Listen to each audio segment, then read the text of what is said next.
It was just another quiet morning on Somerton Beach in Adelaide, Australia. The sun had barely begun to rise above the horizon, casting long shadows across the stretch of sand. A few early risers were already jogging along the shore, while others strolled leisurely by, enjoying the peace of the sea. But for one man, it would be a day that would go down in history as the beginning of an unsolved and eerie mystery that would haunt Adelaide for decades. At around 6:30 a.m., a local man named John Lyons, out for a morning walk with his dog, spotted something unusual. Just beyond the high water mark, lying on the beach in an odd, almost unnatural position, was a body. It was a man dressed neatly in a suit, but the way he was positioned, sitting upright with his legs stretched out and his arms by his sides, struck Lyons as strange. The man's body looked too still.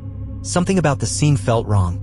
Lyons immediately contacted the authorities, and soon a small crowd had gathered around the beach.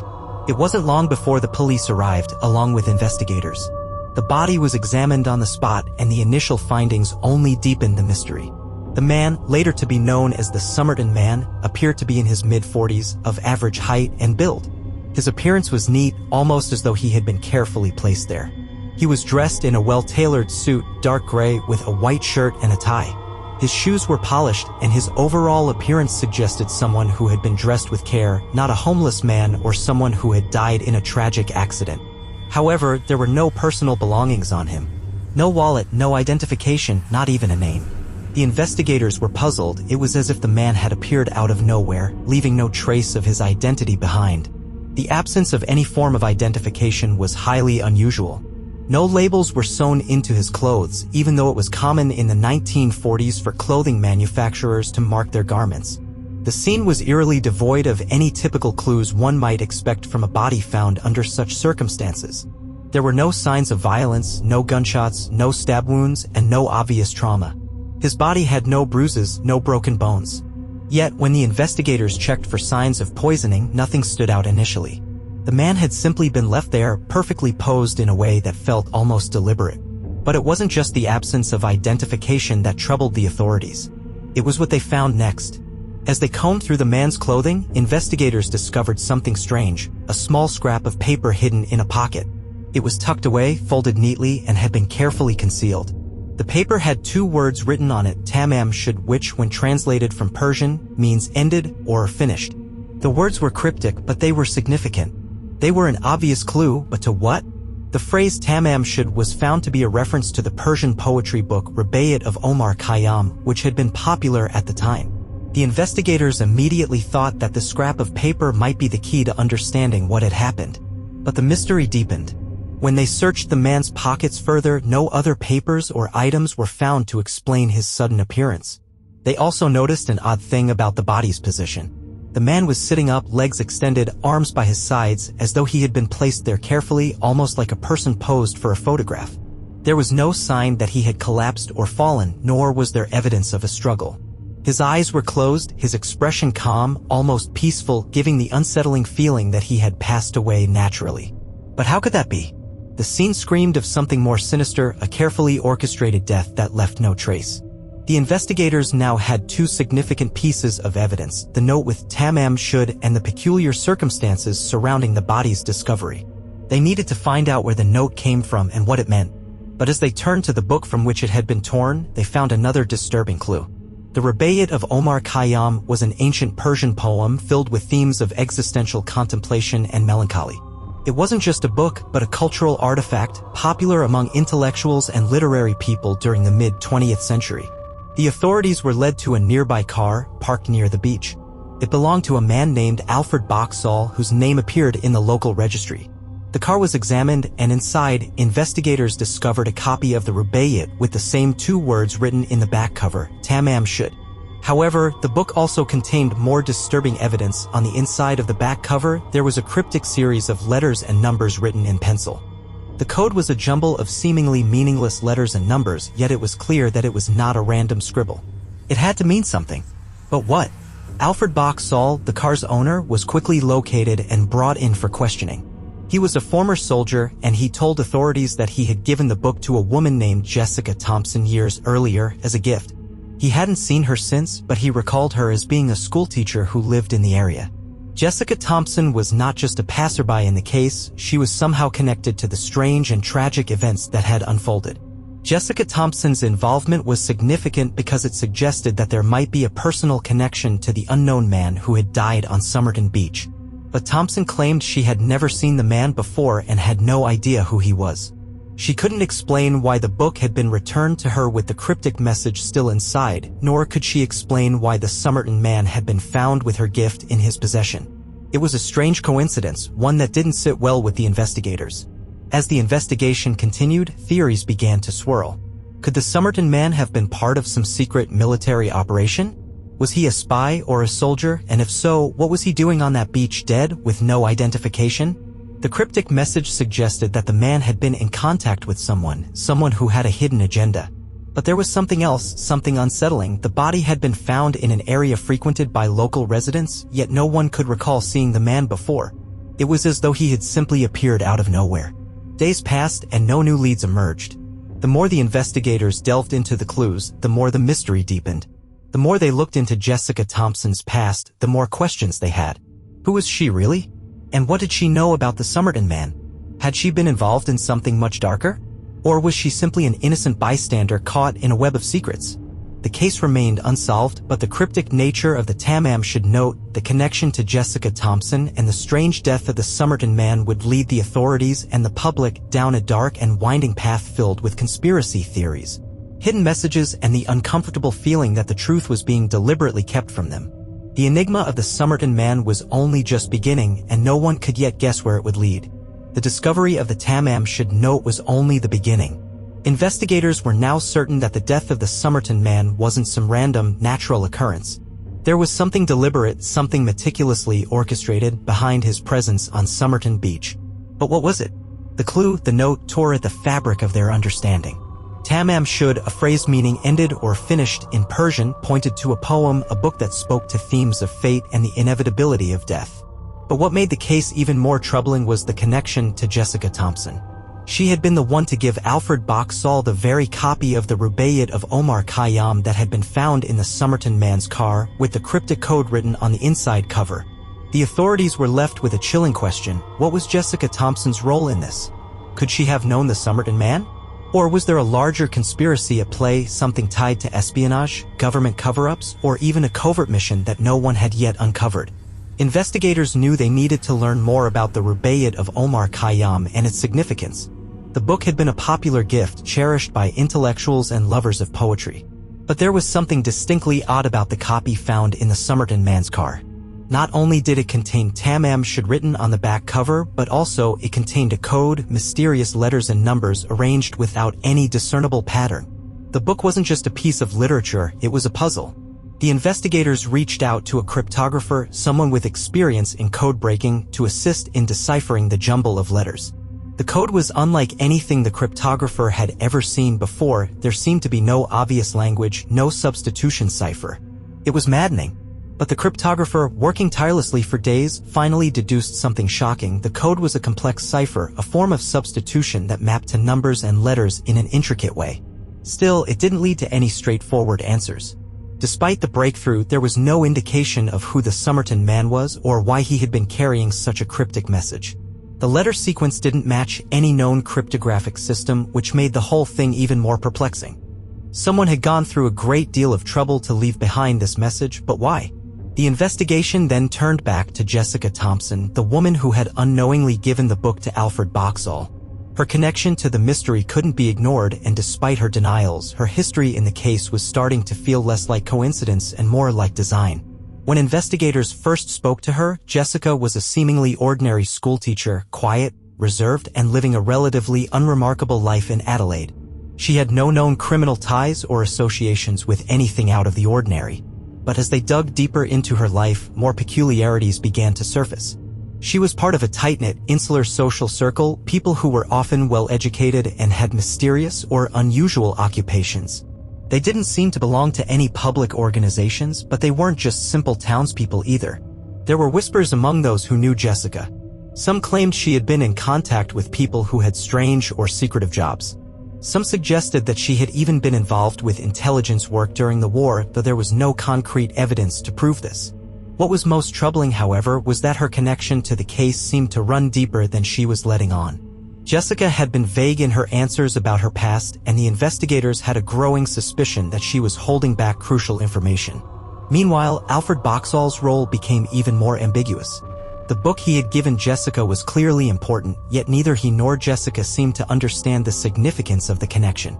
Boxall, now questioned again about his knowledge of the Somerton Man, denied knowing anyone who resembled the deceased man.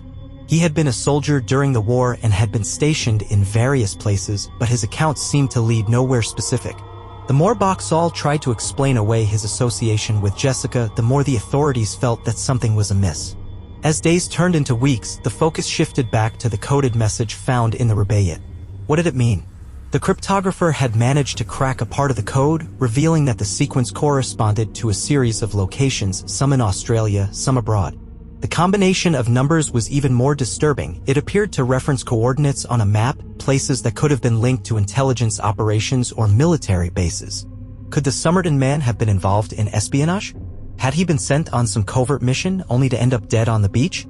The idea of an intelligence link was becoming increasingly plausible, and the more they looked at the pieces of the puzzle, the more the investigation pointed to something much larger than a simple murder or suicide. In particular, the link to the rubaiyat seemed deliberate.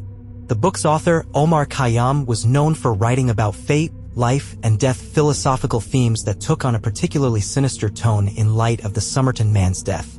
Was the man trying to send a message about the inevitability of death? Or was it a sign that his life had been controlled by forces beyond his comprehension? The lines between art and reality were blurring, and the more investigators pieced together the clues, the more disturbing the situation became. As weeks passed, the investigation began to take unexpected turns. The initial assumption had been that the man's death was an isolated incident, something that could be explained away as an accident or even a suicide. But with each new revelation, each cryptic clue that surfaced, theories of espionage and covert operations began to seem more likely. The coded message, the connection to Jessica Thompson, and the presence of the rubaiyat all pointed towards something much more complicated and far-reaching than anyone had imagined. As investigators scoured Adelaide and the surrounding areas, they discovered that a number of people in Jessica's circle had traveled extensively, some even overseas. Could these individuals be part of a larger espionage network? Were they connected to international agencies that had their own secret agendas? Had the Somerton Man's death been a calculated act, orchestrated by people who wanted him silenced? But the most chilling discovery came when investigators found records linking the area around Somerton Beach to various unsolved crimes and disappearances from the 1940s and 1950s. Had the Somerton Man been just one of many, lost in a network of dark dealings, international intrigue, and shadowy organizations?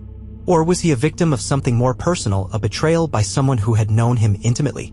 Jessica Thompson's life continued to unravel piece by piece as the investigation deepened. It was clear she was not being entirely truthful. Had she known the Somerton Man? Or was she somehow implicated in his death? Why had she kept her ties to Alfred Boxall and the rubaiyat book hidden? As the authorities closed in on her, the pressure began to mount. Yet, Jessica remained tight-lipped, refusing to cooperate fully with the police. The investigators were no longer sure if they were looking for answers to the Somerton Man's death, or if they were merely scratching the surface of something much darker. Could Jessica Thompson's secrets finally unravel the mystery of the Somerton Man? Or was there a more sinister truth lying beneath the surface? Something that the authorities were not yet prepared to confront? Days turned into weeks as the investigation into the mysterious death of the Somerton Man grew ever more perplexing. Each new lead seemed to raise more questions than answers. The authorities had initially hoped that the clues, particularly the cryptic note, the book of poetry, and the strange cipher, would lead them to a quick resolution. But as time passed, the mystery seemed to deepen, with no clear explanation emerging. The cryptographer's initial breakthrough, revealing coordinates and numbers hidden in the coded message, had sparked hopes that the puzzle could be solved. Yet when the coordinates were plotted on a map, they didn't lead to anything substantial. Some pointed to remote, insignificant locations, while others didn't exist at all. Even the cipher's peculiar structure, seemingly random combinations of letters and numbers, left investigators struggling to make sense of it. The only consistent thread in the entire case was the link to the rubaiyat of Omar Khayyam. a Persian poetry book that had been left behind with the Somerton Man's body. The words Tamam should had been scrawled inside the back cover of the book, but beyond that, the significance of the book was still unclear. It was a gift from Alfred Boxall to Jessica Thompson. But what connection did it have to the deceased man? As they sifted through old records, investigators began to see a larger picture emerging, but no one could definitively say what that picture was. The more they discovered, the more their original theory, that the man had died from natural causes or a random accident, seemed impossible to reconcile with the evidence. Every clue felt deliberately placed, like pieces of a puzzle that led nowhere but into deeper shadows. With the cryptic clues pointing toward espionage and covert activities, the theory that the Somerton Man's death was part of a larger operation began to gain traction. The presence of the rubaiyat and the coded message suggested that the man might have been involved in something far darker, something linked to intelligence agencies or espionage. The 1940s and 1950s were marked by a climate of tension and suspicion. The Cold War was in full swing, and Australia was not immune to the espionage activities of the United States, the Soviet Union, and other powers. Adelaide, in particular, had become a focal point of secretive military and intelligence operations. Could the Somerton Man have been an agent, either a spy or an informant, caught in a deadly game of cat and mouse? To investigate this theory, authorities turned to former intelligence agents and military experts. They reviewed historical records of Soviet and Western spies operating in the region during the time. In particular, they examined any cases of espionage related to the rubaiyat book. The connection between the book and intelligence circles had been established years earlier, with the book sometimes being used as a subtle code among agents. Could the Somerton Man have been part of this hidden world, carrying out some secret mission when his life was suddenly and violently cut short? But while the espionage theory seemed plausible, it didn't quite explain the strange positioning of the body on the beach or the complete lack of identification. How could an agent skilled in secrecy have been caught so unawares and so vulnerable?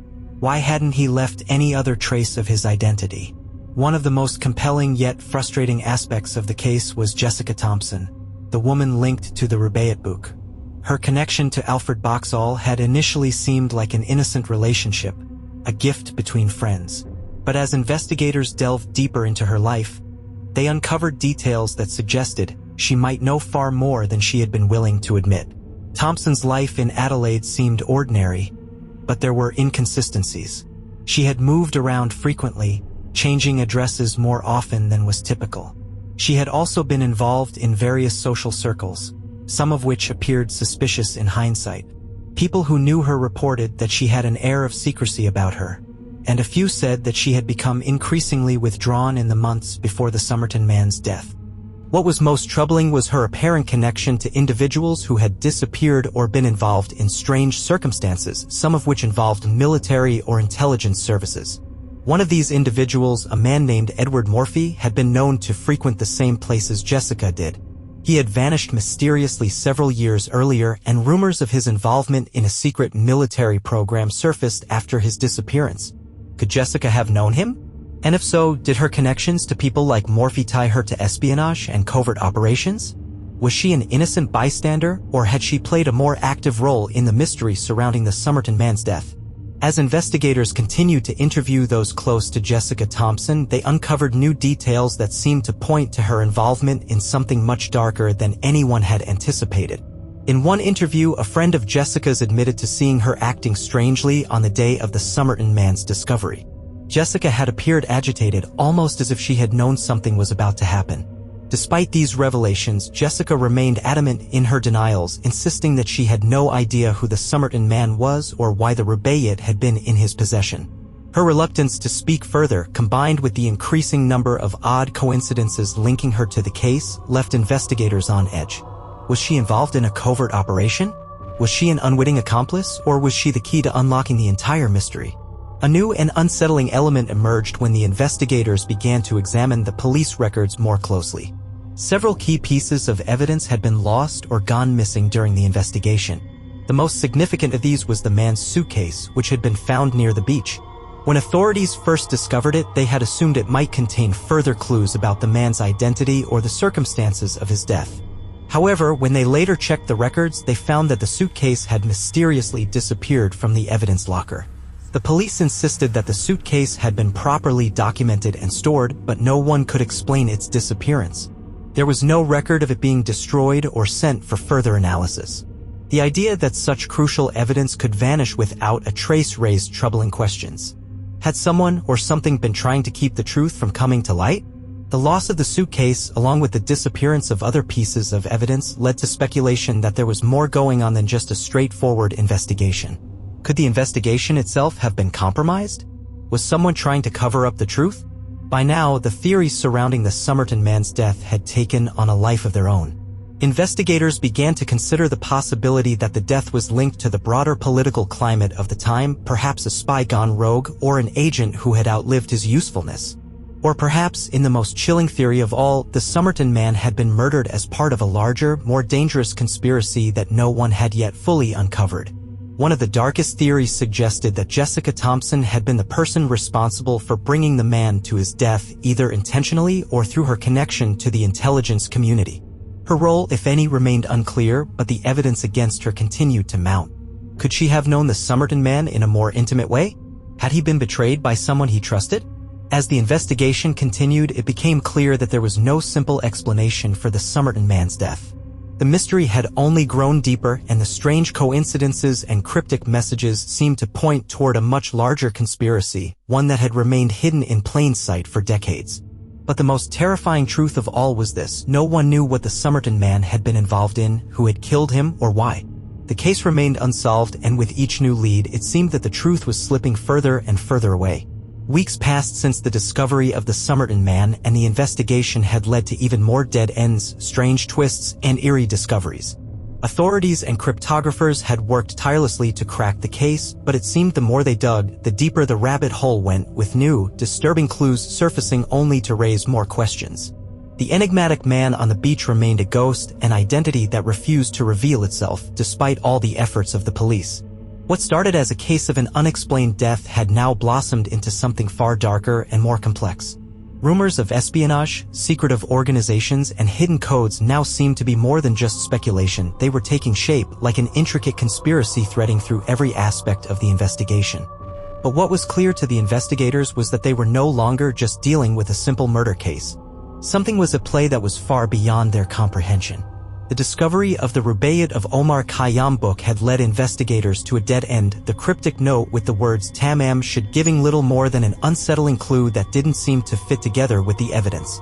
No one knew who the Somerton man was, and the connection between Jessica Thompson and the deceased continued to feel increasingly suspicious. But the most disquieting thing was the mounting sense that there was someone or something watching the investigation unfold. By now, Jessica Thompson's name had become synonymous with the mystery of the Somerton man. Her reluctance to speak openly about her past had become suspicious, and the more she denied any involvement with the man, the more questions seemed to arise. At first, Jessica had claimed she didn't know the Somerton man, nor could she provide any explanation for why his body had been found near her neighborhood. However, as investigators continued to probe deeper into her history, they began to uncover a web of connections that tied her to people with dark and dangerous pasts. She had known Alfred Boxall, of course, but more worryingly, she had been associated with individuals whose identities were linked to espionage and covert operations during the war. The more the investigators uncovered, the more they began to wonder, was Jessica simply a victim of circumstance, an innocent bystander caught in a web she didn't understand? Or was she more involved than she was letting on? Jessica had been part of an obscure social circle, one filled with individuals who had strange or secretive jobs that required secrecy and discretion. These individuals had lived under assumed names, worked in remote locations, and had backgrounds that were nearly impossible to trace. Some had disappeared without a trace, while others had moved across countries in the blink of an eye, their paths leaving only rumors behind. But the more they learned about Jessica, the more unsettling the picture became. One particular lead, which had begun as a minor detail, had now taken on a terrifying significance. Jessica had been seen with a man who closely resembled the Somerton man in the months before his death. She had brushed this off when questioned, claiming she had never seen him before, but the people who had witnessed their interactions began to change their stories. The contradictions were mounting. It seemed like Jessica was hiding something, but what was it? And was she simply a pawn, or was she the key to the entire mystery? As the investigation turned back to the circumstances of the Somerton man's death, even more bizarre details began to surface. The investigators were still no closer to determining the cause of death despite all of their efforts. There had been no signs of physical trauma, no evidence of poisoning, and no obvious reason for why he had died. Yet the more they looked at the position of the body, the more unnatural it seemed. The Somerton man's body had been found in a perfect sitting position, as though he had been placed there deliberately. His legs were extended in front of him, his arms placed neatly by his sides, and his face had an expression of calm. There was no sign that he had collapsed or fallen. He seemed to have been seated in that position, almost as though he were waiting for something or someone. But that wasn't the strangest part. Investigators who had examined the scene began to feel a strange sense of unease, as though they were being watched. It wasn't just the eerie, meticulously arranged body on the beach that unnerved them. It was the inexplicable sense that someone was pulling the strings, orchestrating the scene. There had been no footprints around the body, no indication that the man had been walking or had moved prior to his death. The surrounding area was pristine, almost too pristine. The lack of any sign of a struggle, combined with the methodical arrangement of the body, suggested that someone or something had carefully planned the Somerton man's death. But if this was the work of a professional assassin, why had the man been left so publicly? Why not cover up the scene completely? Why leave such a trail of cryptic clues behind? Could the whole situation have been a staged killing, a carefully constructed operation to send a message? Or was there something even darker at play, something the authorities had yet to uncover?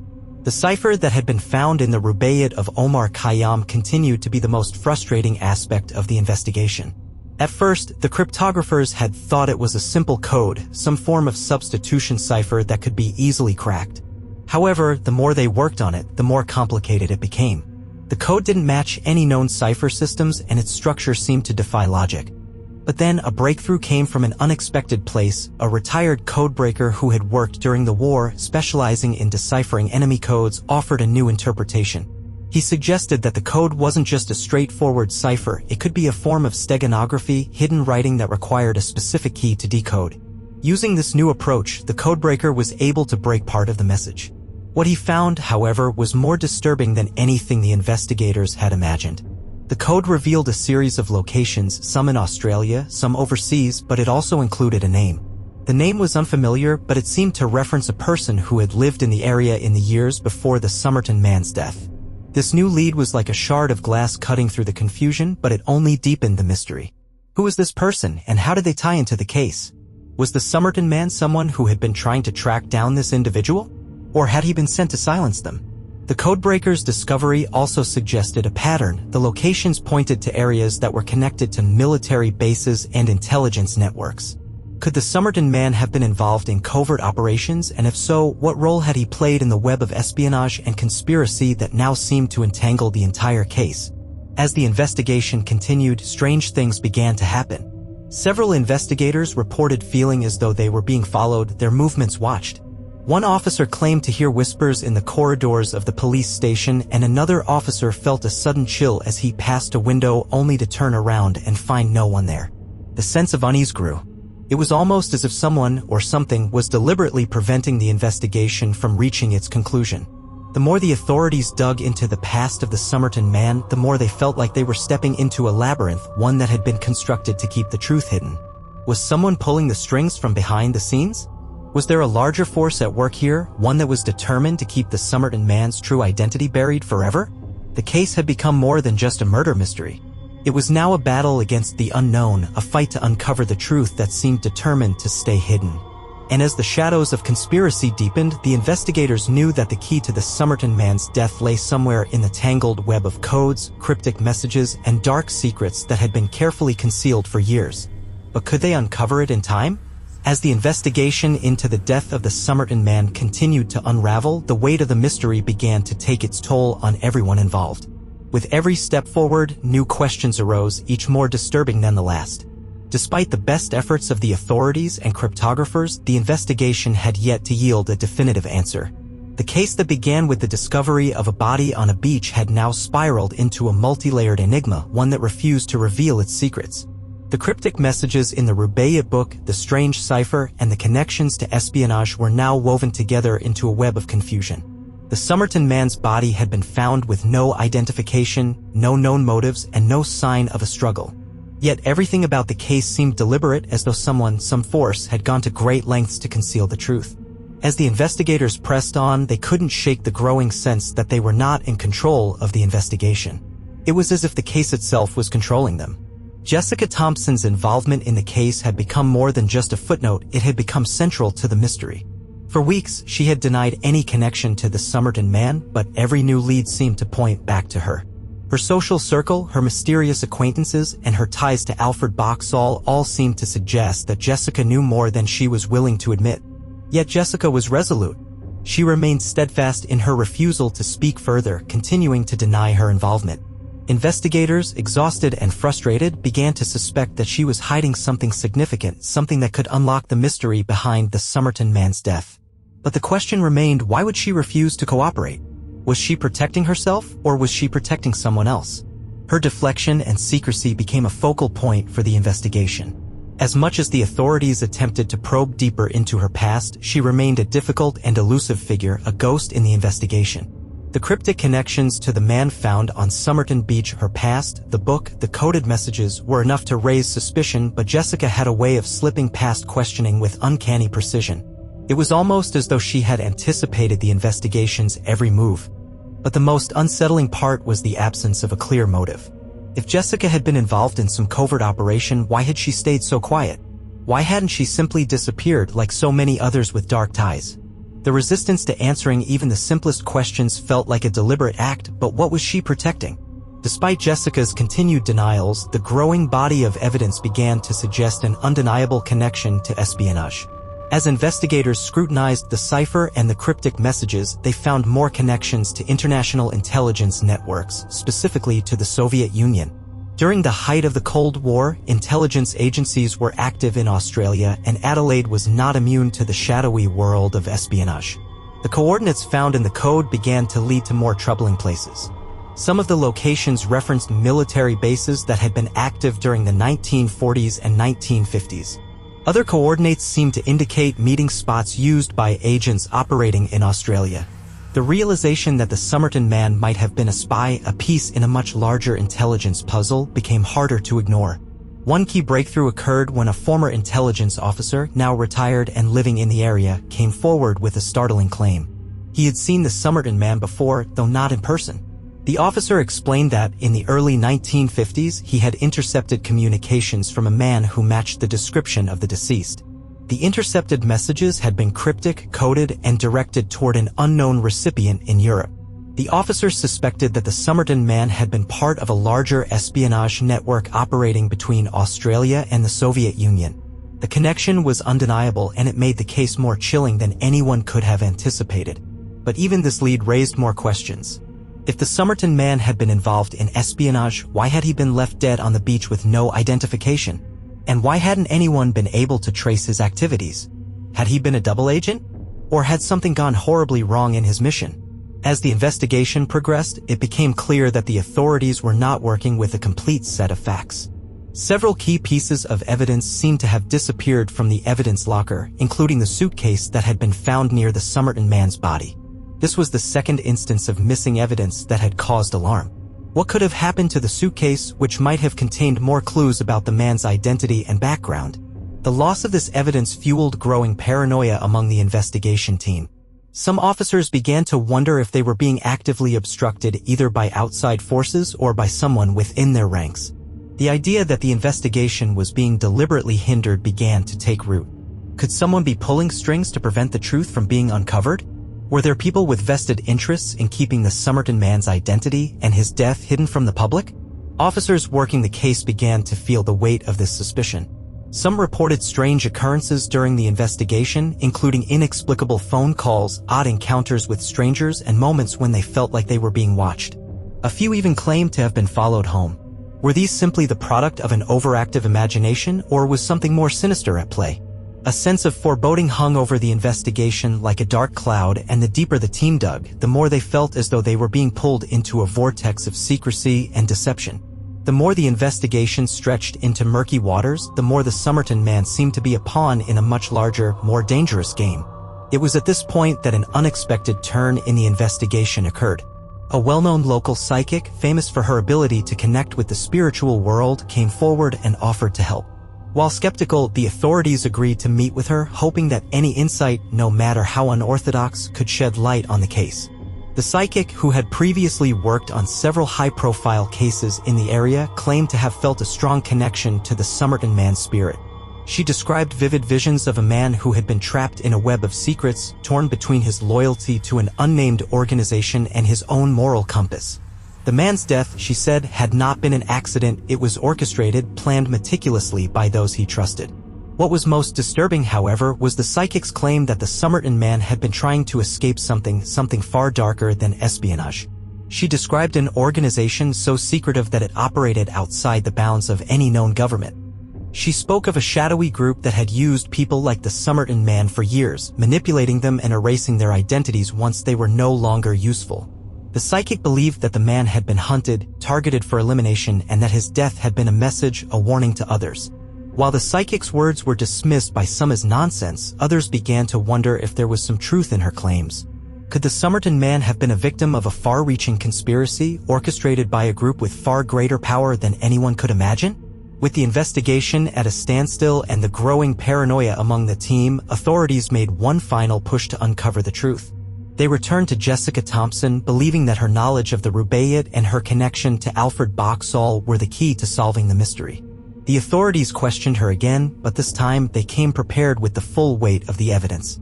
As the pressure mounted, Jessica finally cracked. In a quiet room surrounded by investigators, Jessica broke down. She confessed that she had known the Somerton Man, though his true identity was still unknown to her. He had come to her some months before his death, and they had shared a brief but intense connection. He had confided in her about his past, about his involvement in a covert operation, and had warned her that he was in danger. Jessica revealed that the Somerton Man had given her the Rubaiyat as a parting gift, telling her to keep it safe. She knew the book held more significance than anyone realized, but she had never understood the full weight of its meaning until now. The words Tamam Shud had been his final message to her, a final sign that his mission had ended and that he had been marked for death by those who had used him for their own purposes. With this revelation, Jessica's role in the mystery was now clearer, but the truth about the Somerton Man's death was still elusive. His identity remained a mystery, and the motivations behind his death were as shadowy as ever. But one thing was certain: the case of the Somerton Man had unearthed a chilling truth. He was a victim of something far larger than anyone had imagined, and his death was just the beginning of a much darker story. The revelation from Jessica Thompson had cracked open the case wide, but the truth remained elusive.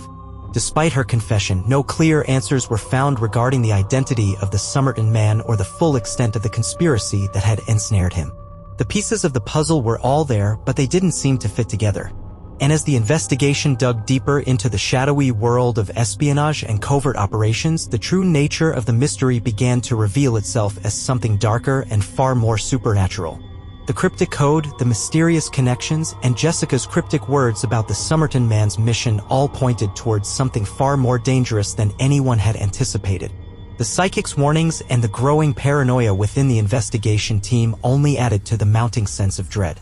The case was slipping from the realm of logic and fact into the realm of the unknown. And with each passing day, the shadowy forces behind the Somerton Man's death seemed to grow stronger. As the investigators regrouped, something shifted. The further they delved into the case, the more they started to feel like they were being led by forces beyond their control. It wasn't just the fear of espionage or the cryptic messages anymore. It was as though something malevolent was actively manipulating the investigation. Several officers working the case began to experience a growing sense of unease. One detective, while reviewing documents in the police station late one night, reported hearing faint whispers emanating from the walls. He was alone in the room, and when he turned to investigate, there was nothing but silence. But the whispers persisted.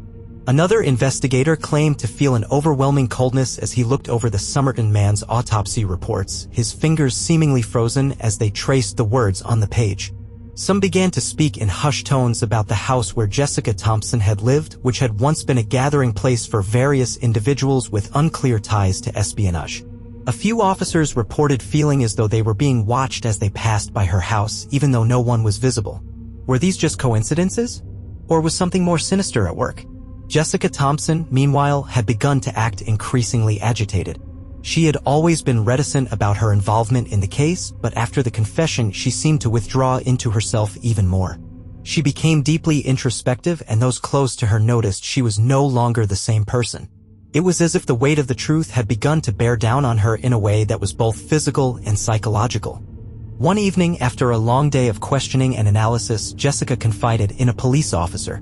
She told him that she had begun to have vivid dreams that had started shortly after the death of the Somerton Man. In these dreams, she was walking down a dark, foggy street. She couldn't see her surroundings clearly, but she could sense a presence. Something was following her. She could feel its breath on the back of her neck, a cold, almost suffocating chill. In the dreams, the figure never spoke, but its gaze seemed to pierce through her very soul. The worst part of the dream was that it always ended in the same way. Jessica would turn to face the figure, and she would see the face of the Somerton Man. His expression would be calm, but his eyes were wide open, wide with an unnerving, empty gaze. He would whisper to her, but she could never understand the words. For weeks, the dreams haunted her, growing more intense and disturbing each night. Jessica felt as if the Somerton Man's presence was following her, no longer just in her dreams but in every waking moment. It was almost as though the man, or something that was once him, had not only died on that beach but was still lingering in some form, manipulating events from beyond. As Jessica grew more agitated, the investigation team became more concerned. It was as if the case was consuming her body and soul. She became withdrawn, her behavior increasingly erratic. The police officer she confided in grew more and more uneasy. He began to notice subtle changes in her demeanor. Her eyes would glaze over as if she were somewhere else entirely, lost in a trance. A few officers, increasingly disturbed by the events surrounding the case, started to believe that something supernatural was at play. The way the Somerton Man had been found, sitting upright, seemingly waiting for someone, with no signs of struggle, felt like the actions of a person who was not merely a victim, but someone who had been placed there deliberately. But why? Why was he left to die so publicly, and why was his death surrounded by so many strange, inexplicable clues? The rumors about the ghost of the Somerton Man began to circulate. Some officers reported seeing his face, pale and haunting, in the reflections of glass windows. Others claimed they felt an icy chill whenever they entered certain rooms that had been tied to the investigation. As the authorities wrestled with the case, the idea of the Somerton Man's ghost taking an active role in the investigation became more and more accepted, though no one spoke of it aloud. Jessica, in her growing state of paranoia, began to distance herself from the investigation. She refused further questioning and sought refuge in isolation, but she couldn't escape the feeling that she was being watched. No matter where she went, the same haunting presence lingered. It was as if the Somerton Man's death had unlocked a door, one that allowed something far darker to enter their world. Amidst the growing tension, another breakthrough came from an unlikely source, a historian who had been researching the region's military history. He had been tracing the movements of Soviet spies during the Cold War, focusing on the areas around Adelaide. Through his research, he discovered a chilling connection to the Somerton Man's death. The historian had uncovered a series of documents that detailed the activities of a Soviet intelligence officer named Alexander Volkov, who had been in Australia during the 1940s. Volkov had been involved in covert operations gathering intelligence for the Soviet Union and had been stationed in Adelaide for a time. The historian believed that the Somerton Man might have been a code name for Volkov or possibly an alias used by him. The documents painted a picture of a man who was deeply embedded in a network of spies, working on secretive missions and carrying out espionage on behalf of the USSR. But what struck the historian as particularly strange was that, just before his mysterious death, Volkov, or the man who might have been him, had been seen frequently meeting with someone who matched Jessica Thompson's description. Had Jessica been involved in espionage? Had she known the man who was murdered on Somerton Beach, and if so, was she somehow complicit in his death? The historian's research added a new layer to the investigation, suggesting that the entire case was part of a much larger game, one that involved secret agents, codes, and shadowy figures whose true loyalties remained hidden. With the historian's findings, the investigators realized they were no longer merely trying to uncover the identity of a mysterious man found dead on a beach. They were uncovering a vast conspiracy, one that linked intelligence agencies, covert operations, and a network of spies. The death of the Somerton Man wasn't just an isolated event, it was the culmination of years of secret missions and dangerous games. As the pieces of the puzzle finally began to fit together, it became clear that the Somerton Man's death was orchestrated by someone with a deep understanding of espionage and secrecy. He had been an agent, a player in a high-stakes game of international intelligence, and his death had been a calculated act, designed to send a message. But even as the investigators inched closer to the truth, they realized that the full story would likely never be known. The individuals involved had long since disappeared, their identities erased, and their operations buried in the shadowy corners of history. And as for Jessica Thompson, she disappeared from public view shortly after her confession. Some say she went into hiding, while others believe that the influence of the Somerton Man's ghost had taken her too far. Either way, she never spoke of the events again. The case of the Somerton Man remains unsolved, but its legacy lives on. It is a story of espionage, shadowy organizations, and a death that continues to haunt those who dare to uncover its secrets. The days and weeks that followed Jessica Thompson's confession were marked by a growing sense of urgency. The investigation into the Somerton Man's death had gone from a simple mystery to a chilling case of international espionage and shadowy conspiracies. But as the investigators tried to piece together the truth, the deeper they dug, the more elusive the answers became. The haunting presence of the Somerton Man seemed to be closing in on them, its grip tightening with every step forward. The historical research conducted by the military historian had painted a chilling picture of the Somerton Man's possible involvement in covert operations. The connection to a Soviet spy, Alexander Volkov, seemed plausible. But the real truth, what had actually happened to the man on Somerton Beach and why he had been left there, remained as shrouded in darkness as ever. The police had considered every angle: espionage, murder, even supernatural influence. Yet no theory seemed to fit perfectly. The cryptic messages, the bizarre circumstances of his death, the code found in the book, and Jessica's strange behavior all pointed to something far more complicated than they had ever anticipated. Now, as the investigation neared its final stages, the question loomed larger than ever: would they ever uncover the truth? Or was this a case that was destined to remain unsolved, a dark chapter of history lost to the shadows? Months passed, and as the investigation began to stall, an unexpected breakthrough came from an unlikely source. One of the officers who had worked the case from the beginning, Detective John Davies, came forward with new information that would change everything. Davies had been quiet for some time, still haunted by the events surrounding the case.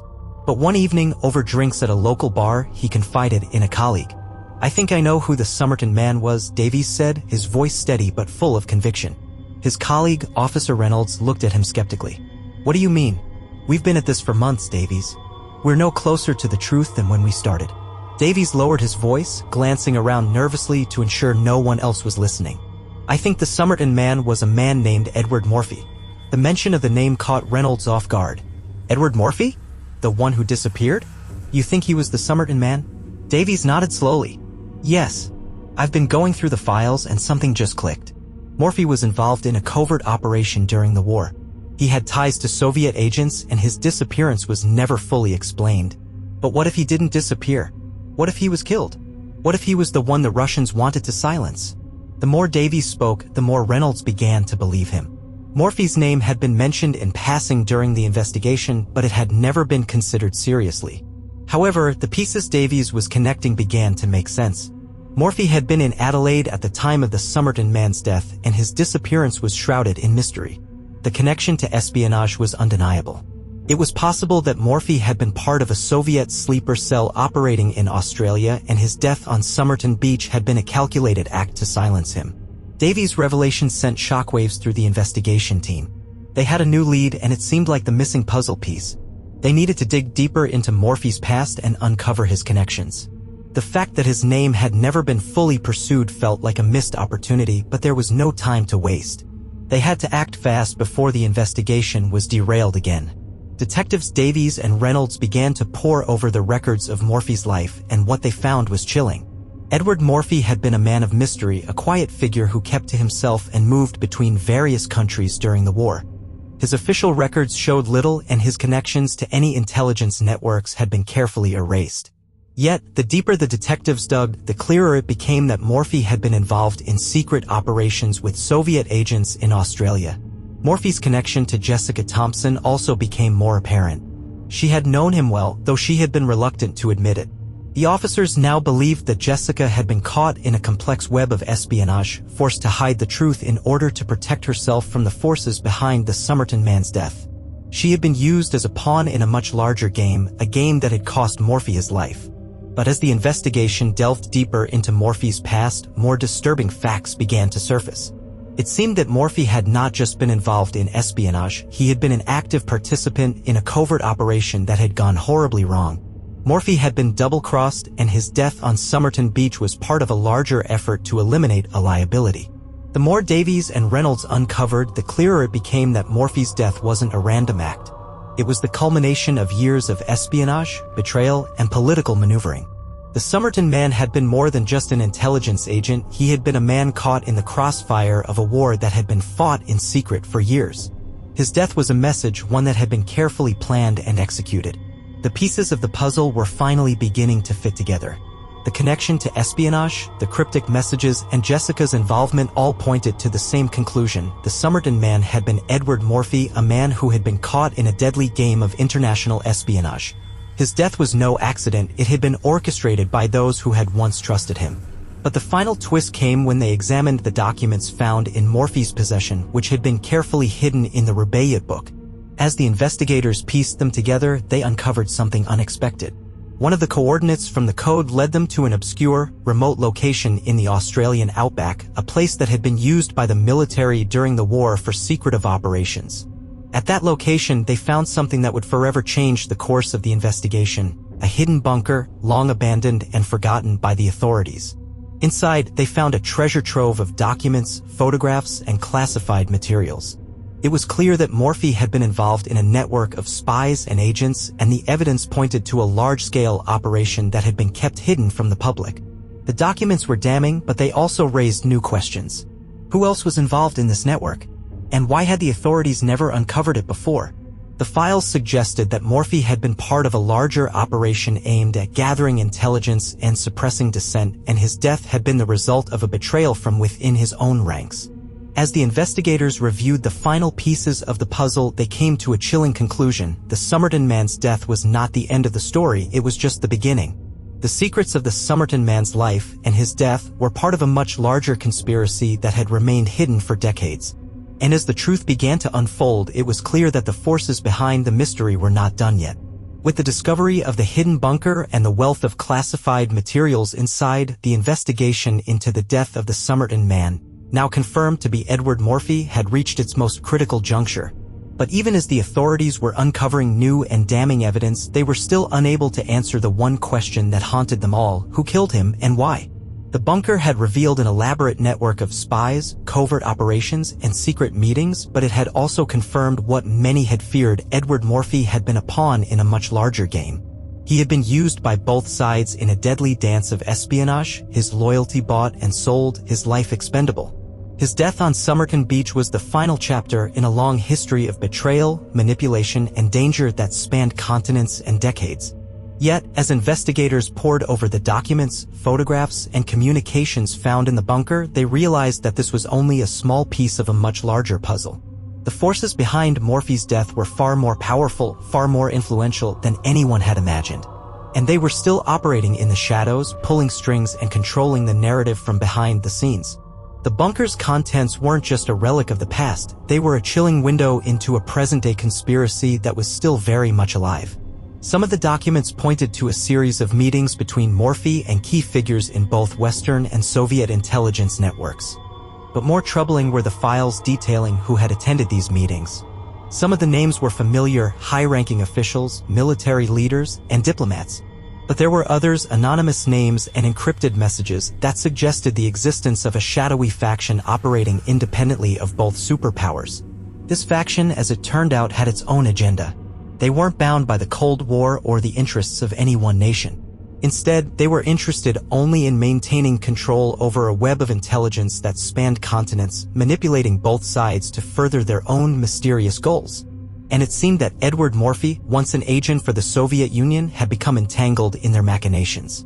The more investigators delved into the contents of the bunker, the more the scope of the conspiracy seemed to widen.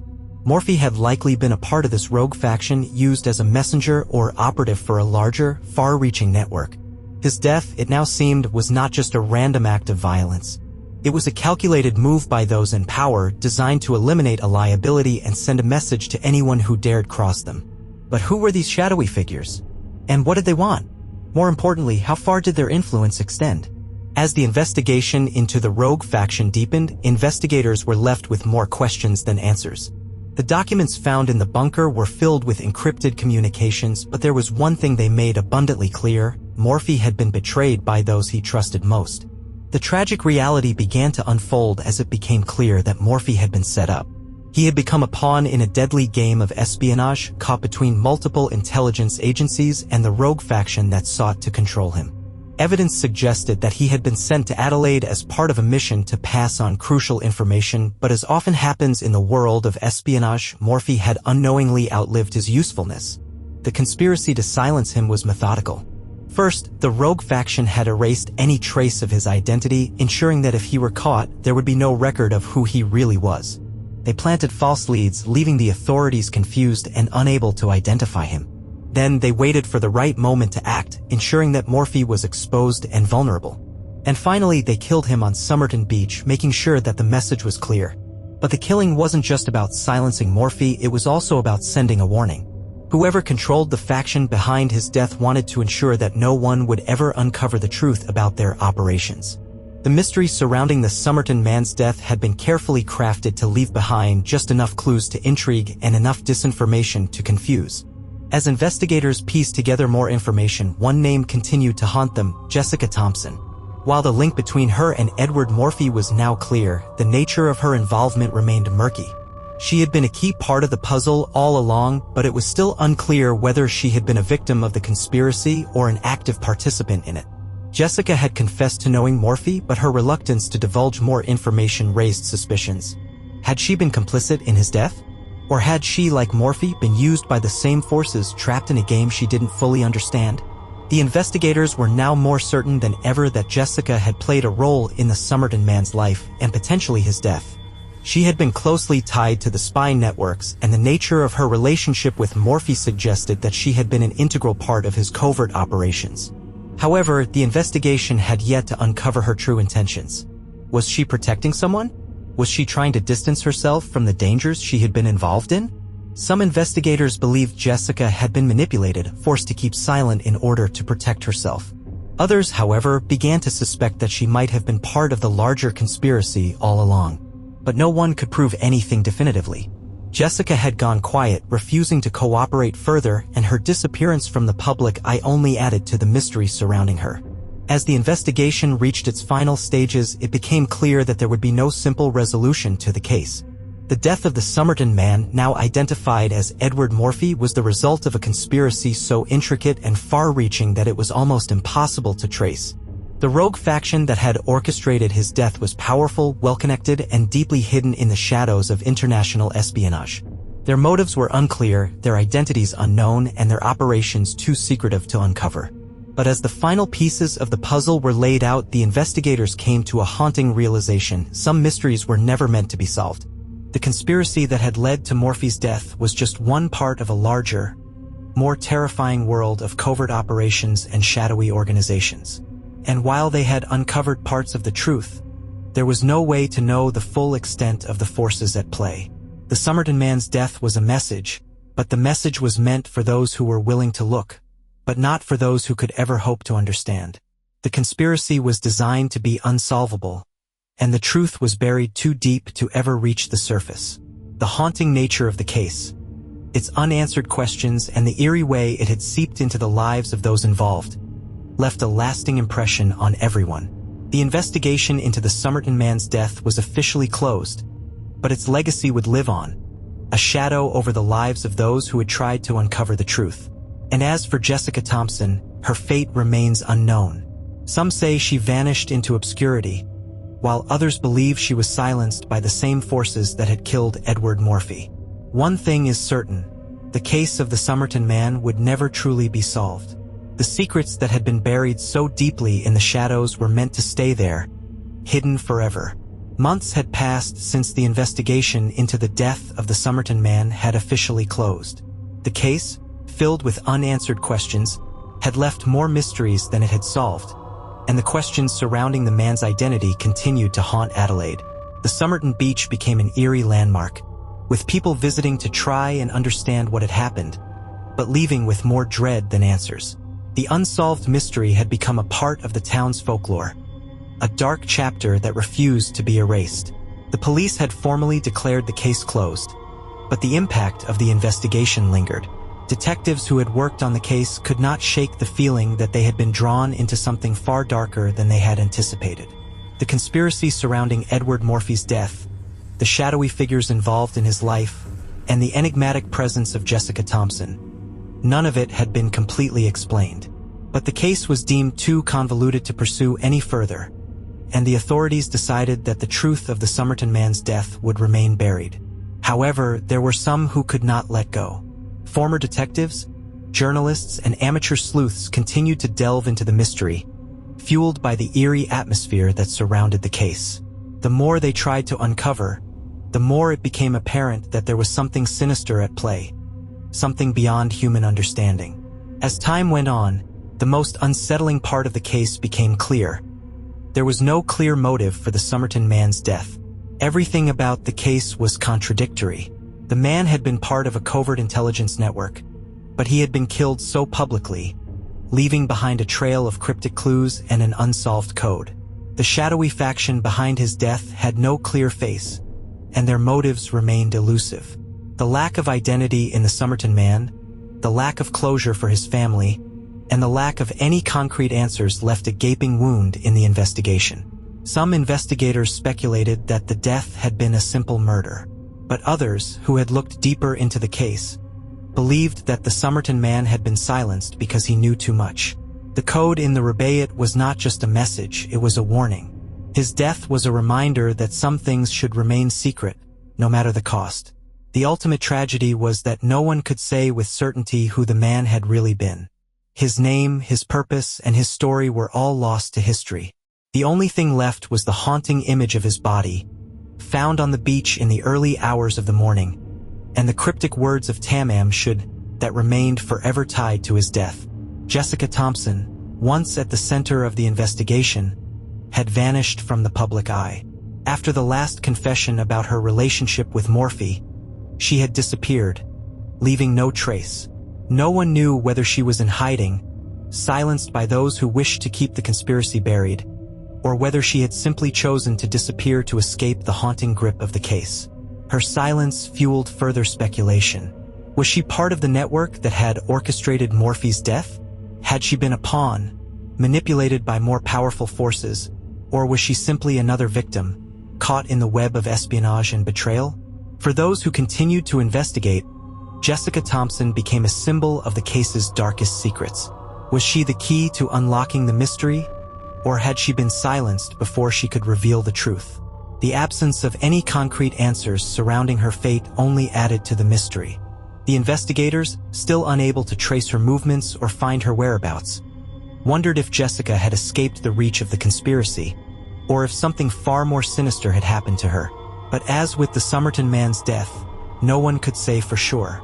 Over the years, rumors of hauntings and strange occurrences at Somerton Beach grew. Locals and visitors alike began to report eerie experiences. Cold winds that seemed to come from nowhere, shadows that flitted at the edge of vision, and strange noises that echoed at night, as if something was watching from the shadows. People who visited the area after dusk often felt an unsettling presence, as if the land itself was haunted by the events that had unfolded there. Some claimed to have seen the figure of a man, standing by the beach in the exact position the Somerton Man had been found. Others reported hearing whispers in the wind, the same mysterious phrase that had been found in the rubaiyat, Tamam should. Though many dismissed these reports as local folklore, others swore by the supernatural occurrences. Even the police officers who had worked the case couldn't shake the feeling that something remained behind, something from the past that had never been properly laid to rest. It was as if the unanswered questions, the lack of closure, and the mysterious deaths had left a mark on the beach, a scar that would never heal. As the years passed, the mystery of the Somerton Man became part of Australia's dark history. It was a story that captivated people's imaginations, fueled theories, and sparked discussions that never seemed to end. The public's obsession with the case grew, even as the authorities closed the book on it. The rubaiyat of Omar Khayyam became a symbol of the haunting mystery, a relic that reminded people of a death that had never been explained, and a message that had never been fully understood. The theories surrounding the Somerton Man continued to multiply. Some believed he had been a spy. Others thought he had been a victim of a covert operation gone wrong. Some speculated that he had been part of a secret mission, while others believed he had been sacrificed to cover up something even darker. The true story, it seemed, was lost in the fog of time and secrecy. The question of what happened on that fateful night in 1948, the death of a man whose identity and purpose remained a mystery, remained unanswered. The case had cast a long shadow over Adelaide, and its legacy lived on in the collective consciousness of those who had followed it. It was a reminder that some stories, no matter how hard we try, may never be fully told. Years later, a new investigation was launched, but it was quickly abandoned. The team of investigators and researchers working on the case had uncovered one final, chilling detail. A photograph taken years before the Somerton Man's death showed a man who resembled him, standing beside a woman who looked remarkably like Jessica Thompson. The photograph had been hidden in a box of old records at a local library, where it had been overlooked for decades. The image was of a young couple, standing on a street corner, smiling at the camera. The man in the photo was dressed in the same kind of suit, his posture eerily similar to the way the Somerton Man had been found. The photograph, found years later, raised more questions than answers. Was this a long-lost image of Edward Morphy, or was it evidence of a deeper connection between Jessica and the Somerton Man? Had they been involved together in something more sinister? As the investigation into this new lead stalled once again, the team came to a painful conclusion. The full truth of the Somerton Man's life and death would likely never be known. The mystery, the conspiracy, and the shadows surrounding the case had created a legacy that would never be erased. Years after the initial investigation into the death of the Somerton Man was closed, the case remained a dark enigma, unsolved and unforgotten. Despite numerous theories, amateur investigations, and even attempts at reviving the case by new generations of researchers, the truth continued to slip through the fingers of those who dared to uncover it. The more they learned, the more they realized. Some stories are meant to stay hidden. The case, which had once captivated the minds of those looking for answers, had become a haunting, a lingering mystery that seemed to transcend the limitations of time. The man found on Somerton Beach, now identified as Edward Morphy, had not just been a victim of espionage or an isolated assassination. His death, his cryptic messages, his connections to shadowy figures, all of these became symbols of a world shrouded in secrecy, one that the world was never meant to fully comprehend. As Adelaide slowly moved on from the case, some felt the dark presence of the Somerton Man lingering in the background, never truly forgotten. For years, people who had investigated, written about, or even visited the site had spoken of strange feelings that washed over them in the dead of night. Some spoke of cold spots, sudden gusts of wind in places where there should have been none. Others claimed they could feel eyes watching them from the shadows or hear whispers in the wind that seemed to call out words they could never quite make out. And always, the phrase "tamam should," the words that had been found with the Somerton Man's body, seemed to echo in the background, a final message that refused to be understood. Its haunting significance loomed like a dark riddle, a message never fully delivered, its meaning still lost to time. Locals, once dismissive of the eerie tales, began to notice something strange. The area around Somerton Beach, once just a picturesque spot for early morning joggers and picnickers, started to gain a reputation. People began to report strange occurrences. The most common tale was that of the ghostly man seen walking along the beach at twilight, a figure resembling the Somerton Man, often standing at the spot where his body had been discovered. Those who saw him spoke of his stillness, his unnerving calmness, as if he were waiting for something or someone. A few witnesses claimed they had heard muffled footsteps behind them late at night, only to turn and find no one there.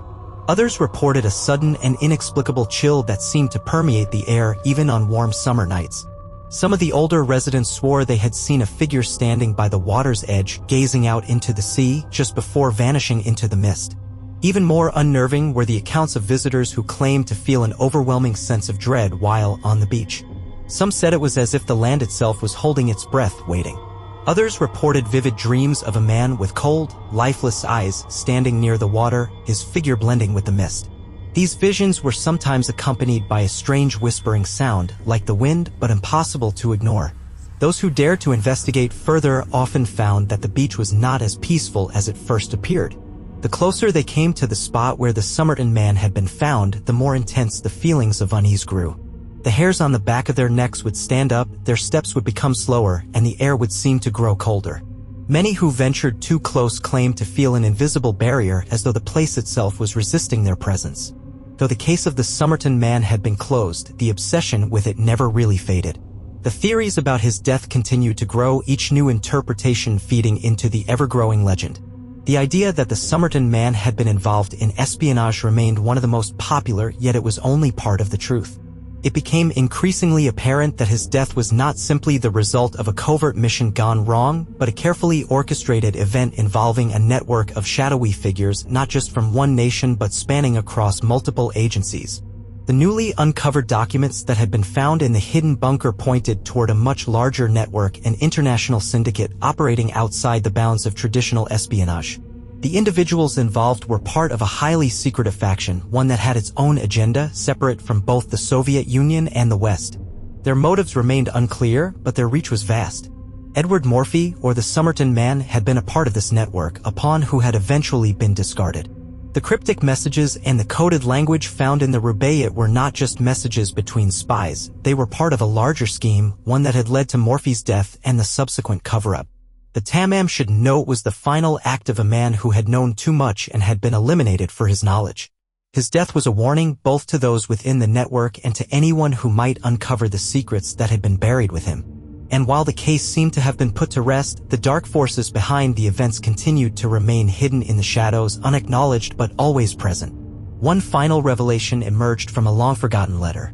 It had been found among some old government records buried under layers of bureaucracy, and it contained a name that had never been brought up in connection with the case before. The letter, dated 2 years after the discovery of the Somerton Man's body, was addressed to a government official who had been involved in the initial investigation. In it, the writer, whose name was blacked out, made a passing mention of a man named John Lee, a high-ranking official involved in covert operations during the Cold War. The letter was vague, but it contained just enough information to suggest that John Lee had played a role in both the creation of the conspiracy and the eventual death of Edward Morphy. Some researchers speculated that John Lee had been the mastermind behind Morphy's death, perhaps even the one who had given the final orders to eliminate him. Yet no further records of John Lee's existence could be found. His name appeared to be another carefully erased piece of the puzzle, one that, like many others, would never be fully understood. The final revelation of this name, the name that had slipped through the cracks for decades, was, in many ways, the last haunting twist of the Somerton Man mystery. It was a name that, just like the rest of the investigation, would never be fully explained, never fully explored. The case of the Somerton Man, once thought to be an odd, unsolvable mystery, had become a shadow that refused to leave. It had seeped into the collective consciousness, a ghost story wrapped in codes and half-truths. The more people learned about it, the more they realized that the Somerton Man was more than just a victim of murder. He was the key to a story that was far darker than anyone had imagined, one that still lurked in the corners of history, waiting to be uncovered. But as the years passed, fewer and fewer people remained to search for the truth. The last few investigators who had been determined to uncover the full scope of the conspiracy slowly faded into obscurity. The family of the Somerton Man, if they even existed, remained hidden, their grief unknown. Jessica Thompson's fate was a mystery of its own, one that would never be solved. Somerton Beach, once just a peaceful spot by the ocean, had become a place of whispered legends. Visitors who came seeking answers were often greeted with nothing more than the oppressive weight of unanswered questions. The Somerton Man's death was, in the end, a riddle with no solution, a mystery that would never be fully unraveled. The ghosts of the past, it seemed, would never leave Somerton Beach. And perhaps, after all, that was exactly what they were meant to do. Remain, forever, hidden in the fog of time, a shadow on the history of Adelaide that could never be erased.